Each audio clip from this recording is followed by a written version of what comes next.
Om Namo Bhagavate Vasudevaya. Narayanam Namaskritya Naram Chaiva Narottamam Devim Saraswatim Vyasam Tato Jayamudirye Nashtaprayeshu Bhadreshu Nityam Bhagavata Sevaya Bhagavati Uttam Shloke Bhaktir Bhavati Naistiki. So continuing with the discussion on Srimad Bhagavatam, Canto 9, today we're starting new chapter, chapter 15, Parashuram, the Lord's warrior incarnation. So text number 1 onwards. Shri Badrayana Ruvacha, Elasya Chor Vashir Garbhat, Shada Sanat Majan Ripa, Ayu, Shutayu, Satyayu, Reo Athavijayo Jaya. Shukdev Goswami continued, O King Parikshit, from the womb of Urvashi, 6 sons were generated by Pururava. The names were Ayu, Shrutayu, Satyayu, Rai, Vijay, and Jay. The son of Shrutayu was Vasuma, the son of Satyayu, Shrutanjaya, the son of Rai, Eka, the son of Jay, Amit, and the son of Vijay, Bhima. The son of Bhima was Kanchan, and the son of Kanchan was Hotrak. Son of Hotrak was Janu, who drank all the water of the Ganges in one sip. So this Janu Muni, he was in Navadvip. And when Maharaj Bhagirath brought Ganges down, so Ganges, after being taken by Lord Shiva in his hair, he released her to go after Maharaj Bhagirath to take care of his forefathers. So Maharaj Bhagirath was on his chariot, and Ganges was following him. But when it entered Navadvip, so first of all, Ganges wanted to spend some time in Navadvip, especially Mayapur, because she knew Gaur Purnima or Chaitanya Mahaprabhu is going to appear there. So after spending some time in Mayapur, she again followed Bhagirath Maharaj. And then she entered this Janu Muni's ashram. And when Bhagirath was on his chariot and he turned around and the whole Ganges was gone. Now he was like, I did so much of tapasya, I worked so hard to bring Mother Ganges down here. And now where did she go? She just disappeared. The whole Ganges was gone. So he went back to the ashram, and the only person he saw was Janu Muni over there. So he paid respect, so he asked what happened here, Ganges was, and he was like, well, she was disturbing the whole ashram. There was flood all over the ashram, so I just drank her up. That's how powerful these sages are. In one sip, he drank the whole Ganges. So Bhagirath prayed to him that this was the purpose for me bringing her down to liberate my forefathers. Please have mercy. So some places, maybe different kalpa, different story. Some places it says that then he brought Ganges out from his thigh, and some places it says he brought her out from his ear. So whatever the case may be, so then she came out, and because she came out from the body of Janu Muni, she's known as Jahnavi. She became like a daughter of Janu Muni, and her name is Jahnavi also. And then she again followed Bhagirath, and then went to the Kapil Muni ashram, which is now called Gangasagar. So that was son of Hotrak was Janu. The son of Janu was Puru, the son of Puru was Balak, the son of Balak was Ajak, and the son of Ajak was Kusha. Kusha had 4 sons named Kushambu, Tanay, Vasu, and Kushanab. The son of Kushambu was Gadhi. King Gadhi had a daughter named Satyavati, whom a Brahmin sage named Richik requested from the king to be his wife. King Gadhi, however, regarded Richik as an unfit husband for his daughter, and therefore he told the Brahmin, my dear son, I belong to the dynasty of Kusha, because we are aristocratic Kshatriyas, you have to give some dowry for my daughter. So dowry was the other way around. And the groom used to give dowry. Therefore, bring at least, and what kind of dowry? Bring at least 1,000 horses, each as brilliant as moonshine, and each having one black ear, whether right or left. So such a severe condition, because he could not say no to to Richik Muni. So he put this condition. The son of King Gadi was Vishwamitra, who was said to be Brahman and Kshatriya combined. Vishwamitra attained the status of a Brahma Rishi, as explained later. From the marriage of Satyavati with Richika Muni would come a son with the spirit of Kshatriya. King Gadi demanded that an uncommon request be fulfilled before the Brahman Richik could marry his daughter, because he didn't want, but he could not say no to the Richik Rishi either. So again, a very, very big plot is going to go on over here. See, it's all actually, if we look back, it's all orchestrated by Krishna, because Vishwamitra Muni is the son of Gadi, and his sister is Satyavati, and Richik Muni is going to marry Satyavati, and they're going to have a son with the spirit of Kshatriya. Who will that be? Parshuram, Lord Parshuram. Or in that family, Lord Parshuram will appear. Iti uktas tanmatam gyatva gata savarunantikam anya dattva tanashvan upayeme varananam.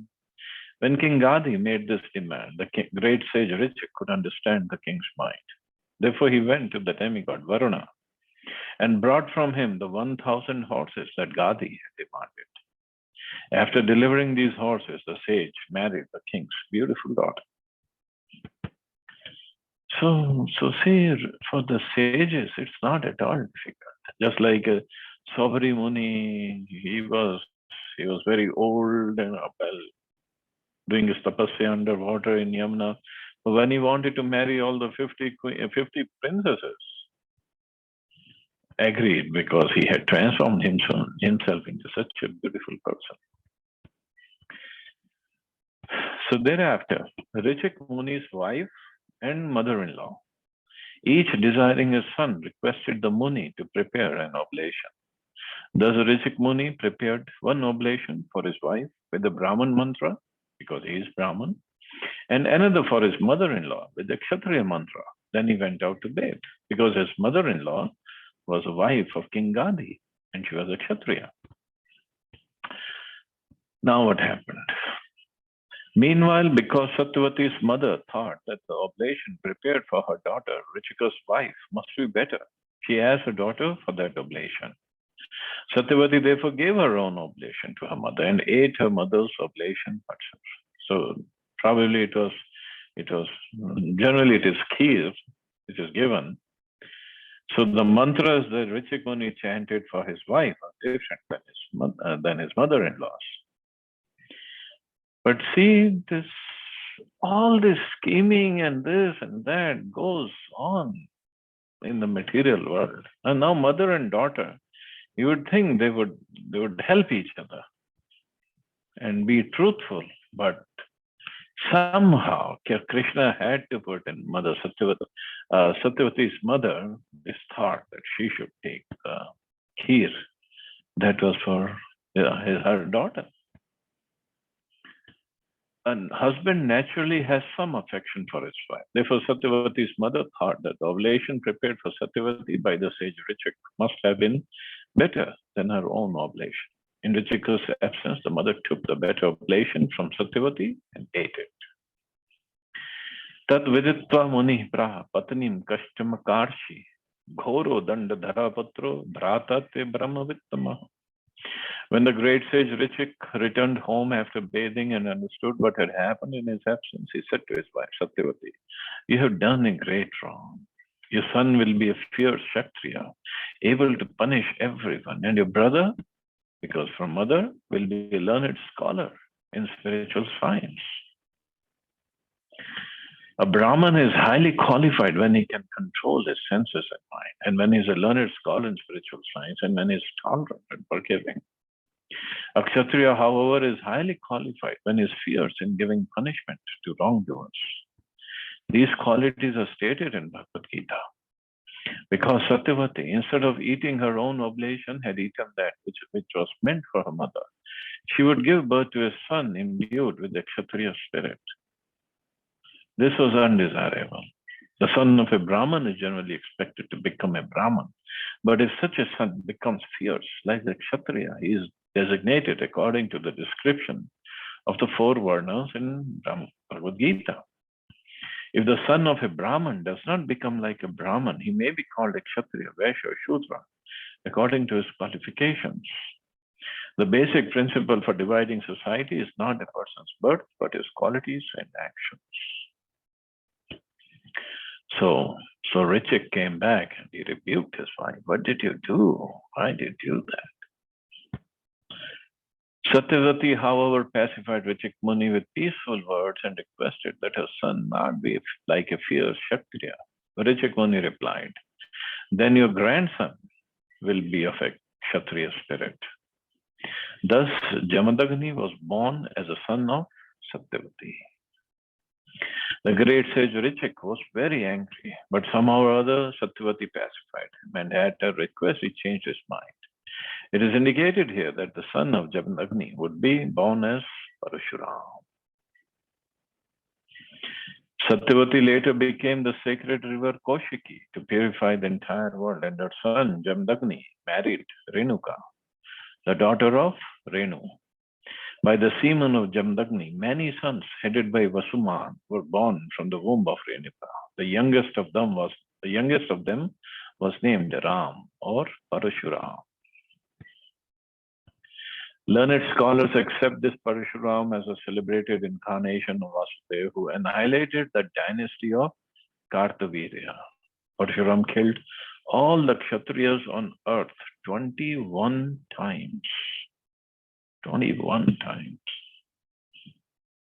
And earlier we read about this king who was protected because he was surrounded by women, and his name was Nari Kavach. He was saved from the wrath of Parashuram.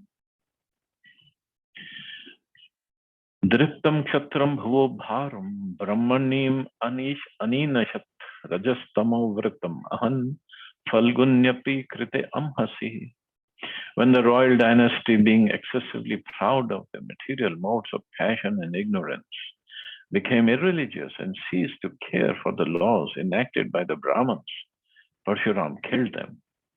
Although their offense was not very severe, he killed them to lessen the burden of the world. So that is Lord Parshuram. The Kshatriyas of the ruling class must govern the world in accordance with the rules and regulations enacted by great Brahmins and saintly persons. As soon as the ruling class becomes irresponsible in regard to their religious principles, it becomes a burden on the earth. As stated here, Rajastamo Vritam, when the ruling class is influenced by the lower modes of nature, namely ignorance and passion, it becomes a burden to the world and must then be annihilated by superior power. We actually see from modern history that monarchies have been abolished by various revolutions. But unfortunately, the monarchies have been abolished to establish the supremacy of third class and fourth class men. So that way monarchy was good. But now monarchy is gone and democracy is there, and democracy means you just elect third or fourth class men and they just make a mess everywhere. Although monarchies overpowered by the modes of passion and ignorance have been abolished in the world, the inhabitants of the world are still unhappy. For although the qualities of the former monarchs were degraded by taints of ignorance, these monarchs have been replaced by men of the mercantile and worker class, as Vaishyas and Shudras, whose qualities are even more degraded. When the government is actually guided by Brahmins or God-conscious men, there can be real happiness for the people. Therefore, in previous times, when the ruling class was degraded to the modes of passion and ignorance, The Brahmins, headed by such a Kshatriya-spirited Brahman as Parashuram, killed them 21 consecutive times. And that was not even in Kali Yuga.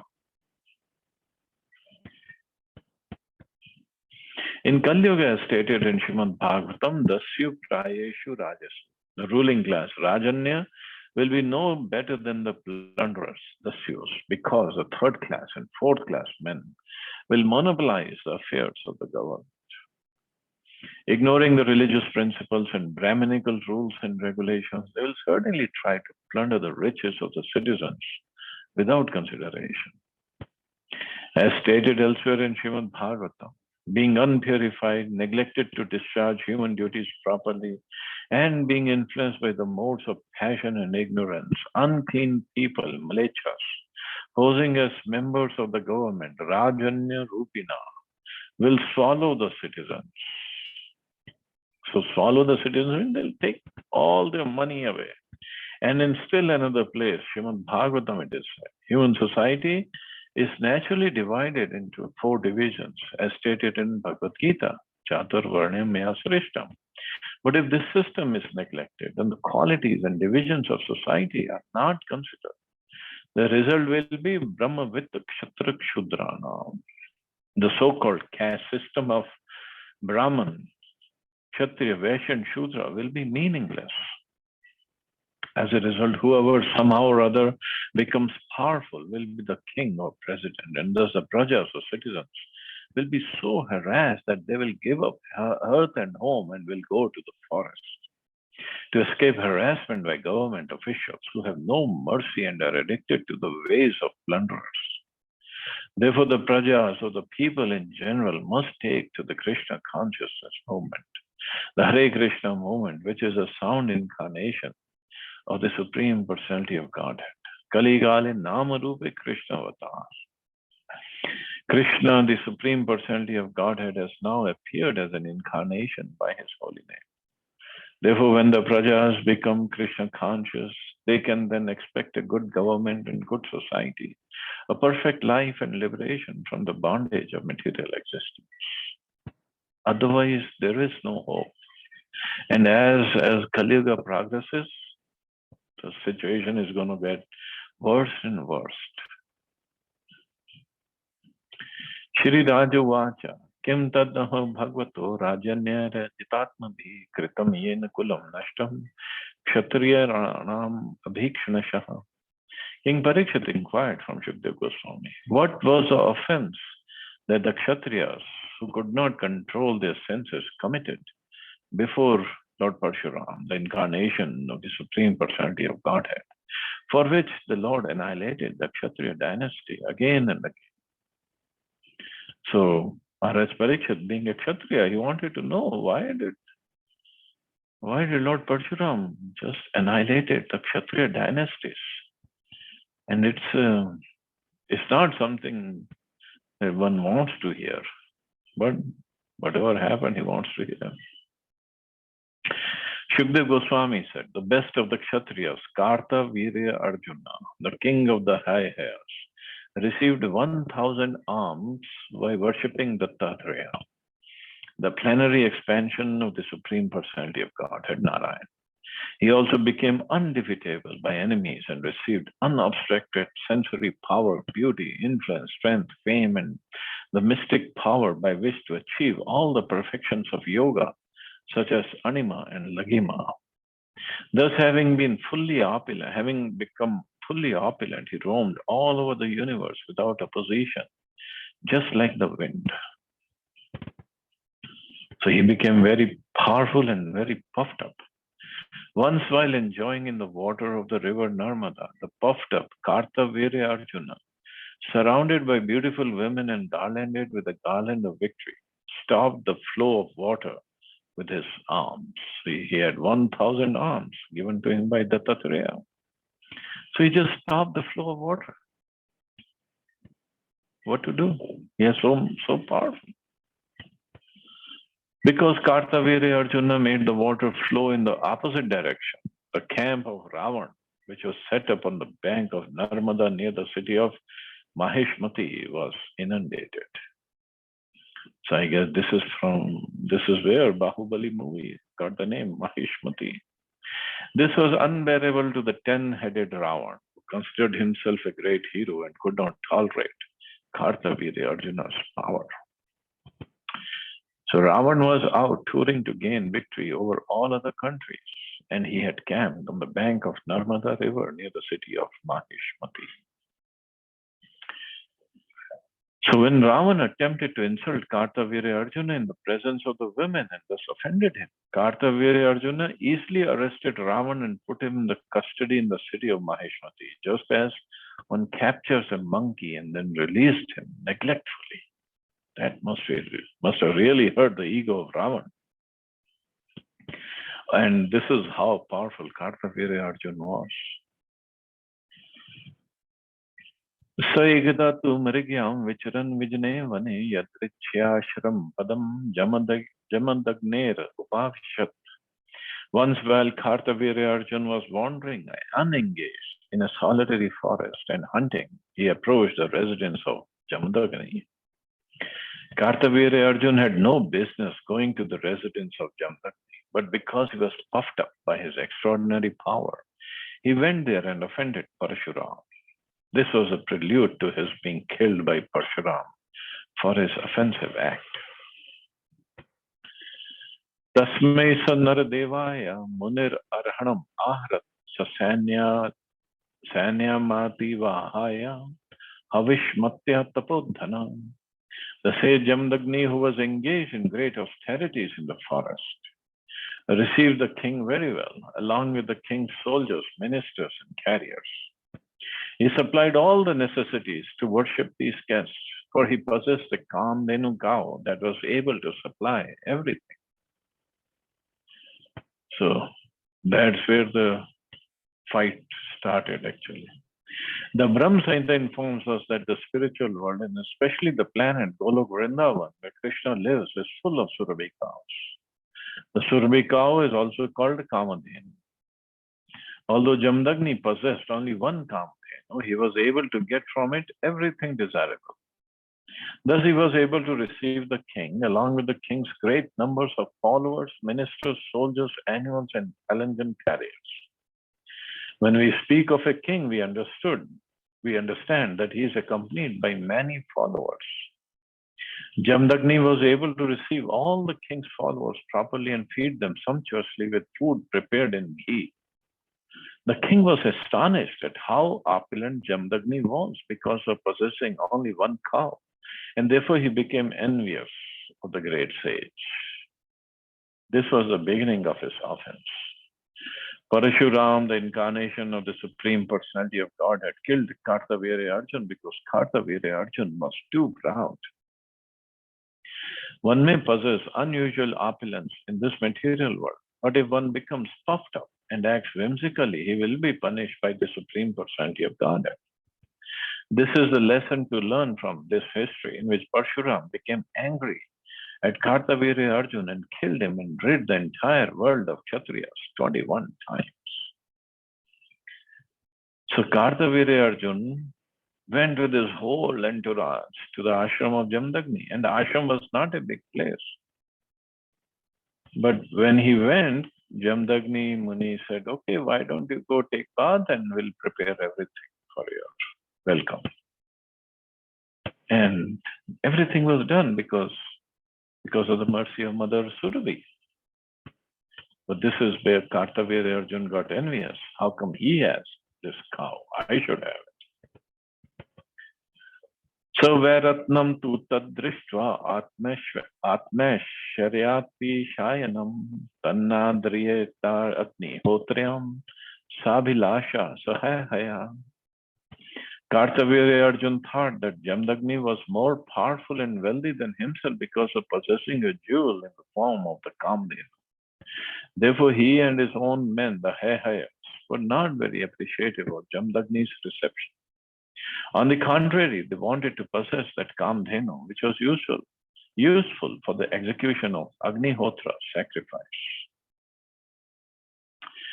Jamadagni was more powerful than Kartavirya Arjuna because of performing the Agnihotra Yagya and clarified butter received from the Kamadhenu. Not everyone can be expected to possess such a cow. Nonetheless, an ordinary man may possess an ordinary cow, give protection to this animal, take sufficient milk from it, and engage the milk to produce butter and clarified ghee, especially for performing the Agnihotra sacrifice. This is possible for everyone. Thus, we find that in Bhagavad Gita, Lord Krishna advises Gorakshya, the protection of cows. This is essential because if cows are cared for properly, they will surely supply sufficient milk. And Prabhupada says, we have a practical experience in America that in our various ISKCON farms, we are giving proper protection to the cows and receiving more than enough milk. In other farms, the cows do not deliver as much milk as in our farms because our cows know very well that we are not going to kill them. They are happy and they give ample milk. Therefore, this instruction given by Lord Krishna, Go Rakshya, is extremely meaningful. The whole world must learn from Krishna how to live happily without scarcity, simply by producing food grains and giving protection to the cows. Go Rakshya.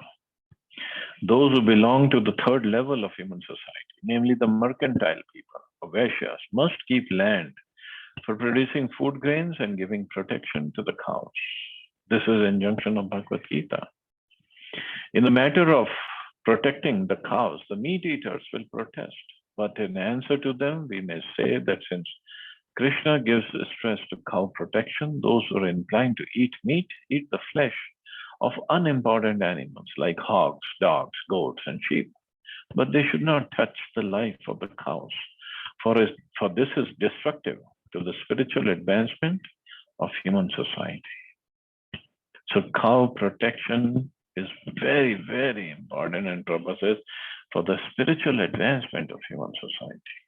And Krishna himself, he loves cows and Brahmans. Brahmans or devotees. These are two things he loves. So as much as possible, we should protect cows or try help somebody who's protecting cows, serving cows. And Krishna will definitely be pleased. But here Kartaviriya Arjuna got envious of Jamdagni, why he has such a wonderful cow. And Jamdagni, being a Brahmin, he wasn't misusing the presence of Kamdhenu cow. That he would be asking, okay, mother, give me a big palace, lots of gold, and no. For himself, he was satisfied with whatever little he could get. But when the guest came, especially the king, he just wanted to serve him properly. So he did, but Kartaviriya Arjuna got envious now. Now then the fight starts. So we'll stop here, see anybody has any questions or comments.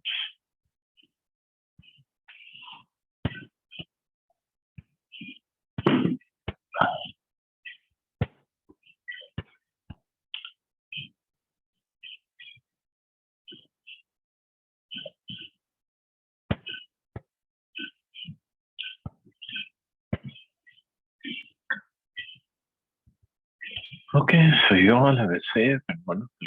Hare Krishna. Jai Srila Prabhupada. Thank you, Prabhuji. Hare Krishna, Prabhuji.